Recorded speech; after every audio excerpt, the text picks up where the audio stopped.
ऐसे कई कब्रिस्तान थे जिन्होंने ताले लगा दिए थे कि यहाँ कब्र नहीं, ये कब्रिस्तान नहीं खुलेगा कोरोना में। और ये मुमरा का एक कब्रिस्तान ऐसा है जो 24 घंटे खुला था और हर एक को कहा गया था कि जहां से कोई भी आए उसको रखना।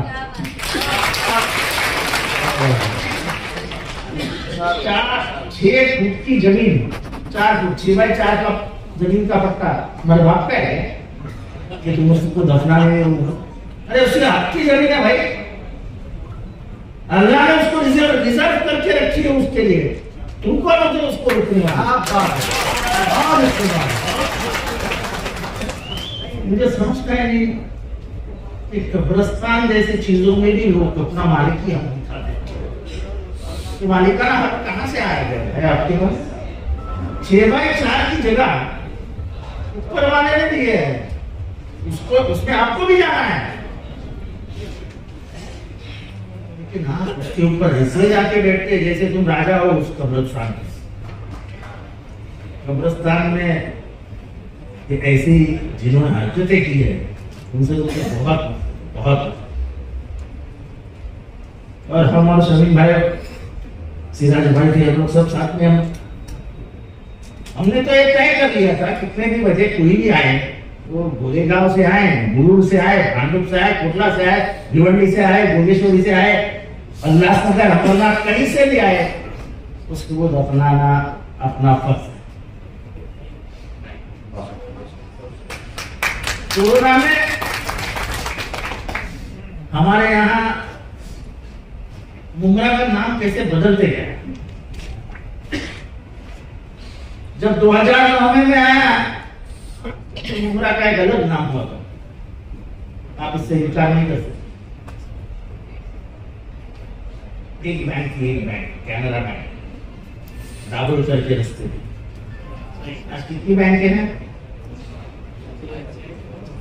20 के ऊपर बैंक है और सब नेशनलाइज्ड अच्छी अच्छी बैंक है। एक एटीएम नहीं था, एक एटीएम, आज कम से कम 28 एटीएम है रास्ते।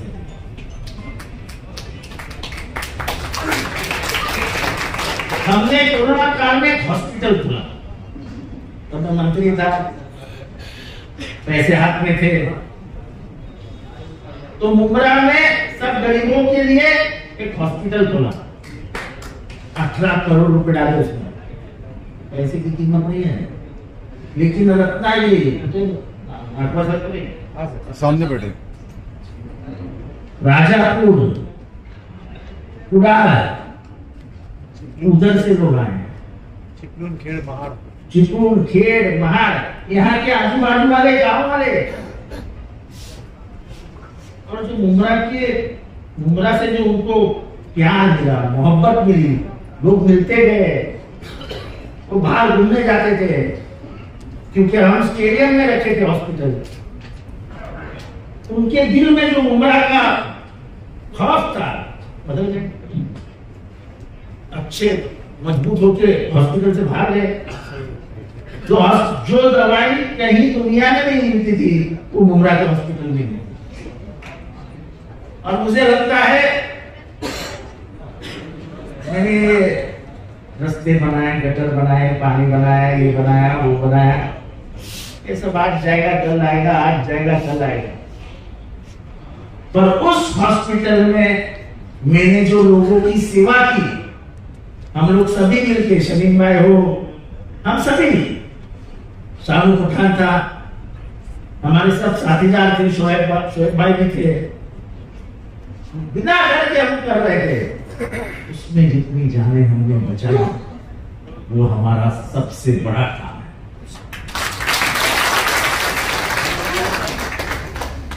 जाने हम नहीं बचाते, जान बचाने वाला अल्लाह, नजरिया तो है। यहाँ पे हम लोग 80,000 पैकेट खाना बांटते थे। कम्युनिटी किचन है, अगर कहीं शुरू हुआ तो वो पहले मुमरा में शुरू हुआ।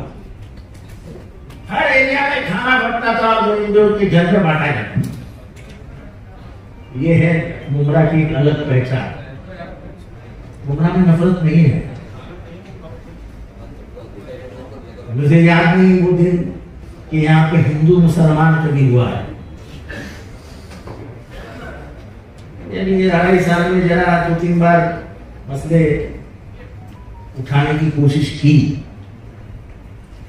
पर मैं मुसलमानों का शुक्रिया अदा करता हूं कि उन्होंने वहां पे संयम रखा।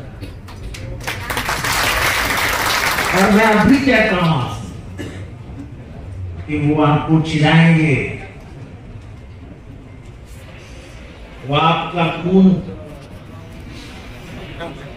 शरारी मत करना, कुछ मत करना। जो ताकत आपके वोट में है ना, वो तलवार ले देंगे। जैसे चलते थे मोदी जी लोकसभा में, और आज कैसे चलते हैं? ये तुम्हारी वोटों की ताकत है जो उनको इस स्तर पे लाई है। हो गया वक्फ बोर्ड का बिल वो तो डराने के लिए लाया गया, लेकिन बिल आगे ले जाने की हिम्मत नहीं हुई। वक्फ के ऊपर नजर क्यों आई उनकी? क्योंकि दिल्ली की सबसे बेहतरीन जमीनें ये वक्फ की, और सबसे बड़ा बंगला भी वक्फ का ही है, अंबानी। और भारत देश सिर्फ अडानी और अंबानी से नहीं ले रहा है, अपने तुम्हारे मेरे से नहीं रहा। एयरपोर्ट बना अडानी, पोर्ट बना अंबानी। भारत में सिर्फ 2 लोग जिंदा रहेंगे और उनके परिवार वाले, बाकी हम और तुम तो चले जाएंगे। ये भी वक्त गुजर जाएगा, आज बोल रहा हूं, ये भी वक्त गुजर जाएगा। अगर इस देश में इंदिरा गांधी हार सकती है तो इस देश में कोई भी हार सकता है। नेहरू की लड़की महात्मा गांधी के कंधे पे खेली हुई इंदिरा गांधी, तब तो भारत का पढ़ा लिखा भी नहीं था। आजादी मिलके सिर्फ 30 साल हुए थे, लेकिन जब लोगों को लगा कि गणतंत्र का गला दबाया जा रहा है, तो उसको आपके ही उत्तर प्रदेश में रायबरेली में लोगों ने हरा दिया, और वो भी कम ज्यादा वोटों से नहीं आया, 1,70,000 के लिए से आया है। तो लोग बड़े समझदार होते हैं, तो सब समझते क्या चालू है। ये जो बीजेपी का नफरत का खेल चालू है, वो खेल इस देश को डुबा देगा। हमें शर्म आती है, महाराष्ट्र में आज तक नदी के खिलाफ एक लफ्ज भी कभी बोला नहीं है। हमारे यहाँ हजारों सालों की संत परंपरा है। पूरे देश में अगर संत परंपरा कहीं है तो वो महाराष्ट्र में। हमारे संत किसी के धर्म के ऊपर बात ही नहीं करते। हमारे संत बात करते थे हिंदुओं में जो जातिवाद है, जो ऊंच नीच का खेल है, उसके ऊपर बात करते हैं। कभी भी किसी ने भी किसी धर्म के बारे में नहीं बोला। जो कुछ लिखा है तुकाराम ने थोड़ा सा लिखा है, तुकाराम महाराज ने उनकी वाली चल रही, वाली समझता है, जहां से वो चल के मंदिर में जाते हैं पंढरपुर, तो एक जगह पे बहुत बारिश गिर रही है, तो वहां के इमाम साहब ने उनको अंदर बुलाया कि आप आके अंदर बैठो। तो उसके ऊपर चंद लाइनें उन्होंने की है, उसमें की 2 ही लाइनें मुझे मालूम है, अल्लाह दिलावे अल्लाह खिलावे। इसमें सब कुछ आया है, अल्लाह दिलावे अल्लाह खिलावे। ये आज से 500 साल पुरानी लाइनें, ये पिछले 70 सालों में भी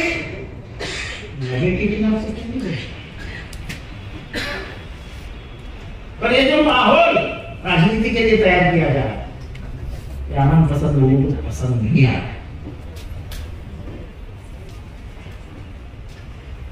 और इसलिए मैं आपसे इतना ही कहूंगा, चाहे जितना अंगार लोगे कि दबाने की कोशिश करें, आप उसको बजाने की कोशिश करें। आप ये मत समझना कि आप चल जाओगे, लेकिन आप उसमें उतर जाओगे तो देश जल जाए। शांति जो हमें महात्मा गांधी ने सिखाई, शांति, सिर्फ शांति का हथियार निकाल के उन्होंने आप ब्रिटिशों को यहां से भगाया। सिर्फ शांति का हथियार निकाल, कुछ नहीं कर सकते। उनको सलाखों को पीछे डाला, उनको जितनी तकलीफें देनी दी है, तो इसीलिए मैं सब नौजवानों से खास करके अपील, तो व्हाट्सएप पे कुछ आता है तुरंत अपना दिमाग गर्म मत करो। व्हाट्सएप माया ही इसलिए जाता है कि तुम बढ़ जाओ। ये आने वाले 2 महीने के लिए तो कुछ मत करो अल्लाह के वास्ते।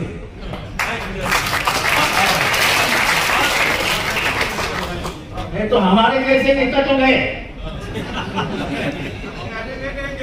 आप नहीं जाएंगे, आप नहीं जाएंगे। ऐसा तो मेरे दिल में तो कभी नहीं होता है कि मैं नहीं जा सकता हूँ, अल्लाह चाहे मुझसे भेज सकता है।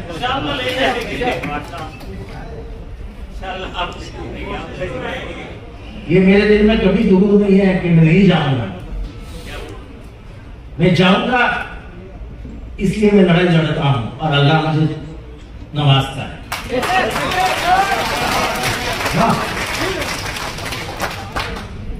अगर ये दुरूद मेरे दिल में रखूं कि मैं नहीं जा सकता, तो अल्लाह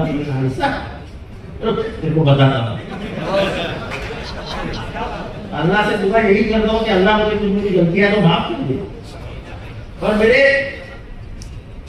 मुझे और ज्यादा काम करने की ताकत। और ये रस्ते गटर फिटर ये सब होते रहता है, ये आएगा जाएगा, तू जाएगा, फिर बनाएगा, कोई नया आएगा, फिर बनाएगा। जिसे मुंबई 1947 में देखी कि आज वो मुंबई देखेगा तो पागल हो जाता है, कितना बदलाव आ गया बेटा मुंबई में। जिसने 10 साल पहले 15 साल पहले मुंबरा देखा था, 15 साल के बाद आएंगे तो बोले ये मुंबरा है कि क्या है, क्या कैसे बदल गया। सब कुछ बदल सकता है, लेकिन जिस देश के ख्यालात बदल जाएंगे ये देश अपना नहीं। अगर ये चाहते हो तो ये देश तुम्हारा और मेरा वही हिंदुस्तान है जो मुत्तहद हिंदुस्तान था, जो अबुल कलाम आजाद का हिंदुस्तान था। अबुल कलाम आजाद चाहते तो पाकिस्तान चले जाते, लेकिन उन्होंने कहा नहीं, इस मादरे वतन को मैं अलविदा नहीं कह सकता हूं, ये मेरा वतन है, इधर ही मेरी मिट्टी हूं। कहा अब्दुल कलाम। ऐसे कई मुसलमान हैं जिनको जिन्ना ने कहा चलो पाकिस्तान बन गया, चलो मेरे साथ हम पाकिस्तान जाएंगे, उन्होंने कहा नहीं, हम यही पैदा हो गए हैं और यही हमारी मिट्टी।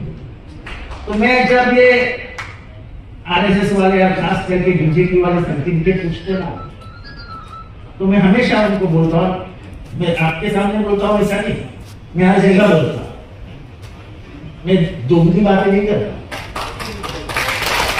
मैं अगर इधर करना हूँ तो ये बात मैं कम से कम 1000 बार टीवी पे कर सकता हूँ जो दुनिया ने देखी। मैं अभी भी ये लाल टीका लगा के नहीं समझ रहा, इससे क्या होता है, फर्क क्या पड़ता है? तुम्हारी इधर क्या है दैट इज इंपॉर्टेंट।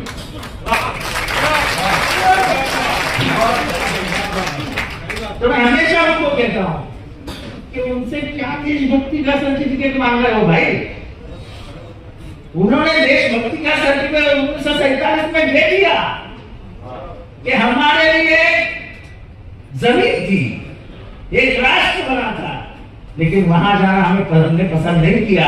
हमने हमारे मादरे वतन को, जिसमें हमें सजदा किया था, जहां पे हमने नमाज पढ़ी थी, वही मादरे वतन को हमारा कहा और वहीं पे हमारी मिट्टी करने का हमने फैसला। उनको सर्टिफिकेट देने की कोई जरूरत नहीं है।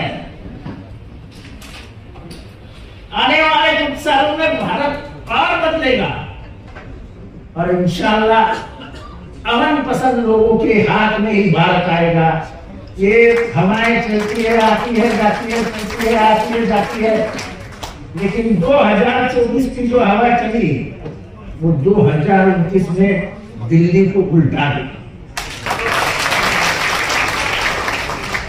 और ये जो आज जो कास्ट सेंसस के ऊपर बोला गया है, कास्ट सेंसस, उसमें तो नीतीश कुमार का क्लीन बोल्ड हो गया है। जिस पार्टी को वो सपोर्ट कर रहे हैं, बीजेपी, उन्होंने कहा कास्ट सेंसस नहीं होगा। और बिहार में अगर कास्ट सेंसस नहीं हुआ तो नीतीश बाबू को 5 सीटें भी नहीं मिलेंगी, क्योंकि सबसे पिछड़ा अगर कहीं है तो वो बिहार में, वो उत्तर प्रदेश में। और वहां अगर जात की गणना नहीं होगी, हमारा बोलना जाति गणना उसके लिए मत करो, पर पूरे विश्व को समझने दो कि हमारा अधिकार कितना है। जिसकी जितनी संख्या भारी उसकी भागीदारी,